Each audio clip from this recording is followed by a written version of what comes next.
नमस्कार जय जगन्नाथ। आज आपण गोटे नुआ वीडियो नहीं आसी।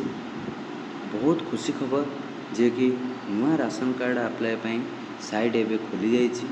आपण नुआ राशन कार्ड अप्लाई करेंगे, फैमिली मेंबर ऐड करेंगे, फैमिली मेंबर डिलीट करेंगे, फैमिली मेंबर ट्रांसफर करेंगे। ये समस्त सर्विस एवं ऑनलाइन रे उपलब्ध अच्छी। आपण आज ही निकटस्थ जनसेवा केंद्र को जाई आपणकर जहाँ भी राशन कार्ड रिलेटेड सर्विस की काम करार अच्छी आपण कराई नि। जो मैंने नुआ राशन कार्ड आवेदन करने को चाहूँगी से आवश्यक डॉक्यूमेंट होची फैमिली मेंबर समस्तंकर आधार कार्ड एवं जी हेड पड़े तांकर एक्स्ट्रा बैंक पासबुक आवश्यक आ मोबाइल नंबर मध्य आवश्यक एवं राशन रो अन्य समस्त सर्विस जमीती कि फैमिली मेंबर डिलीट करवा, फैमिली मेंबर ऐड करवा।